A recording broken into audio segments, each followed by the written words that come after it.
போதுமான இன்சுலின் சுரக்காததால் இரத்த குளுக்கோஸ் அளவு அதிகரிப்பதால் ஏற்படும் நிலை எது?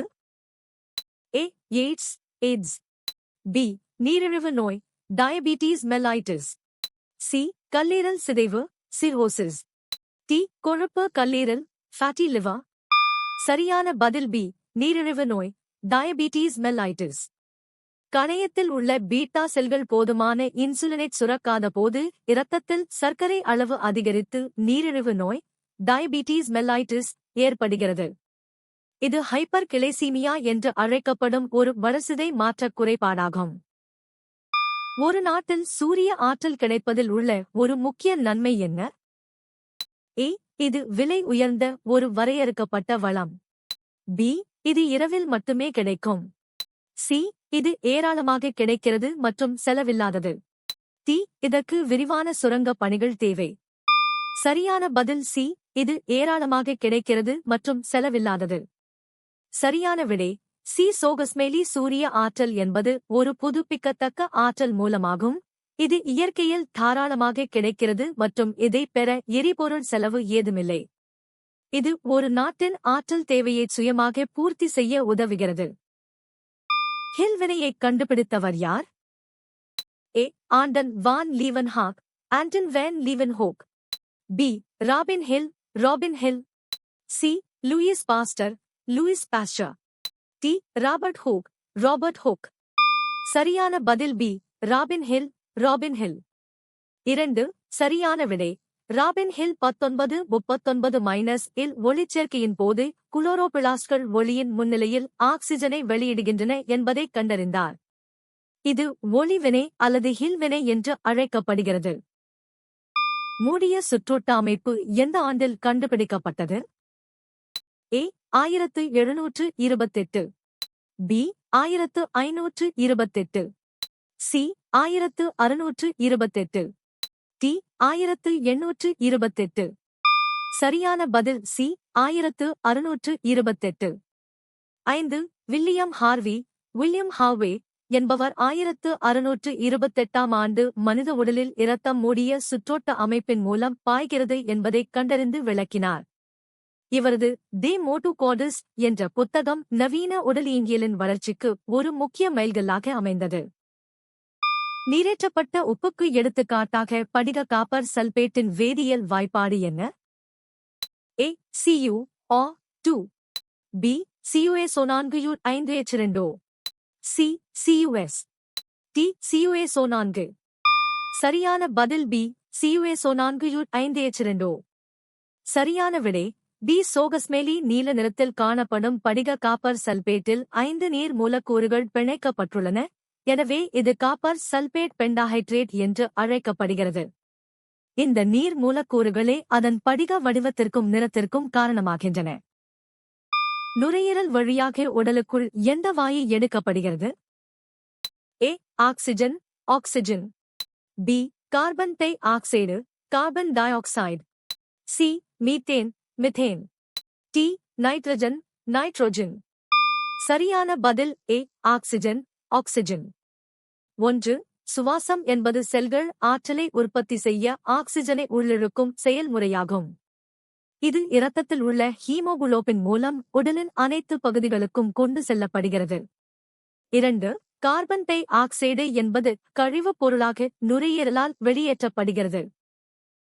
விண்மீன்கள் மற்றும் கோள்கள் போன்ற வான்பொருட்களைப் பார்க்க எந்த வகை தொலைநோக்கி பயன்படுத்தப்படுகிறது? ஏ. வானியல் தொலைநோக்கி ஆஸ்ட்ரோனாமிக்கல் டெலிஸ்கோப். பி. புவித் தொலைநோக்கி டெரெஸ்ட்ரியல் டெலிஸ்கோப். சி. எளிய நுண்ணோக்கி சிம்பிள் மைக்ரோஸ்கோப். டி. கூட்டு நுண்ணோக்கி கம்பவுண்ட் மைக்ரோஸ்கோப். சரியான பதில் ஏ.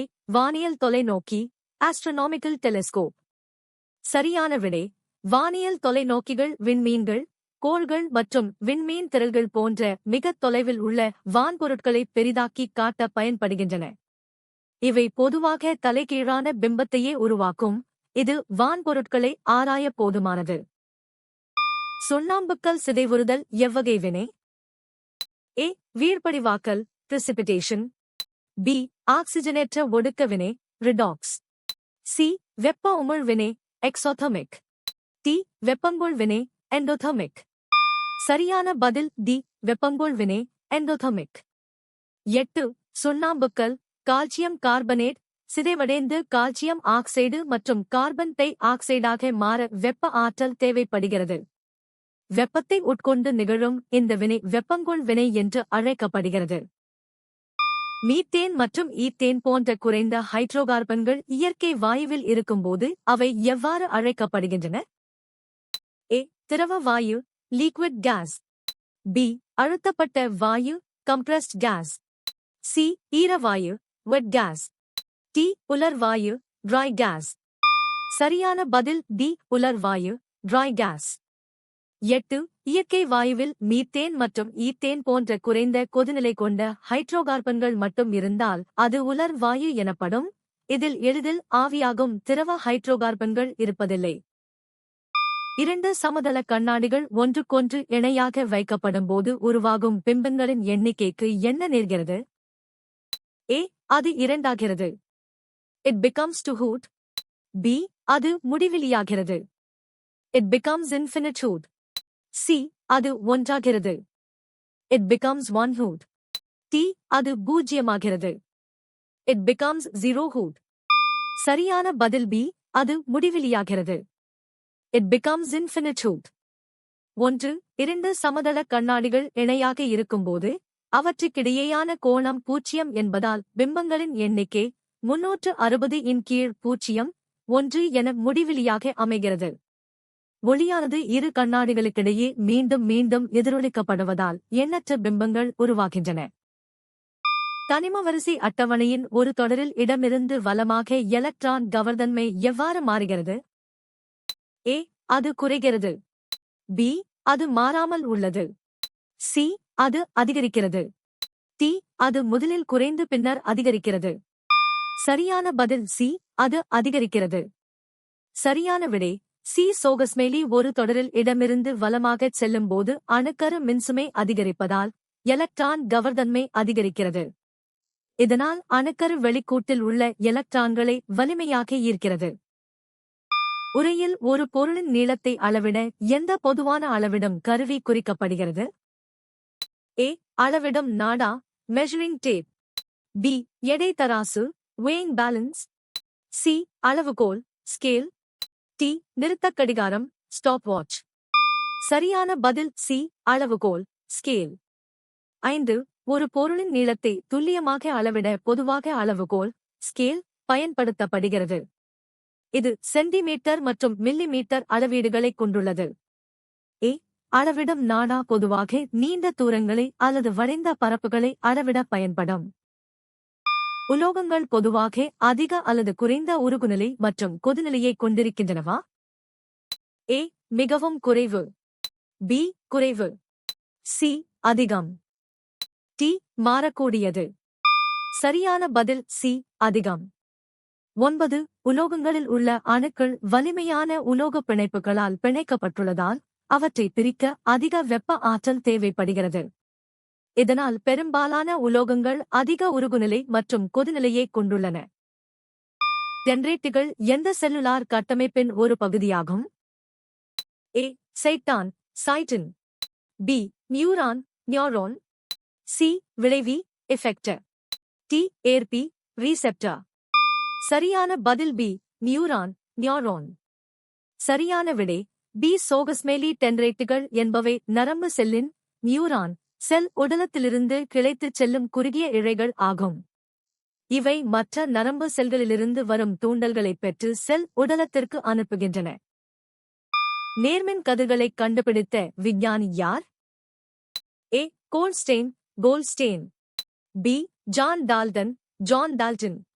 C. James Chadwick, James Chadwick. D. Ernest Rutherford, Ernest Rutherford. சரியான பதில் ஏ. கோல்ட்ஸ்டெயின், கோல்ட்ஸ்டெயின். சரியான விடை ஏ. சோகஸ்மெலி 1886ஆம் ஆண்டு ஈகன் கோல்ட்ஸ்டெயின் என்பவர் துளையிடப்பட்ட எதிர்மின் முனையைக் கொண்ட மின்னிறக்க குழாயைப் பயன்படுத்தி நேர்மின் கதிர்களை கனால் ரேஸ் கண்டறிந்தார். இவை நேர்மின் சுமை கொண்ட துகள்களால் ஆனவை என்பதை அவர் நிரூபித்தார். அவகாட்ரோ விதியால் வெளிப்படுத்தப்படும் தொடர்பு என்ன? ஏ. Pt மாறிலி. B. Vn மாறிலி. C. PVNT மாறிலி. D.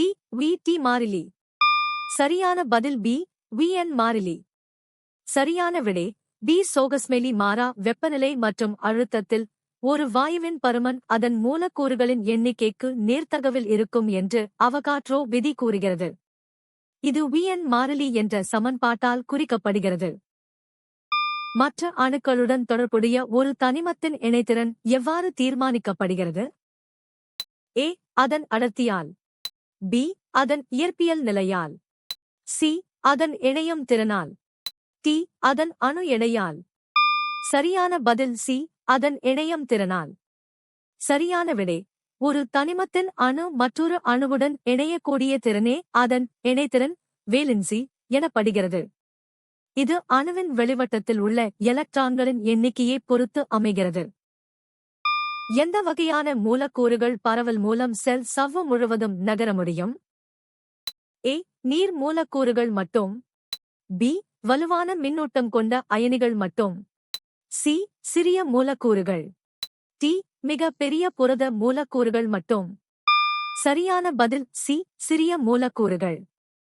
3. சரியான விடை C. சோகஸ்மெலி பரவல் டிஃப்யூஷன் முறையில் சிறிய மற்றும் மின்சுமையற்ற மூலக்கூறுகள் அதிக செறிவுள்ள இடத்திலிருந்து குறைந்த செறிவுள்ள இடத்திற்கு செல்கின்றன. இது ஆற்றல் செலவில்லாத ஒரு செயலற்ற கடத்தல் முறையாகும். நீங்கள் எத்தனை சரியாக பதிலளித்தீர்கள்?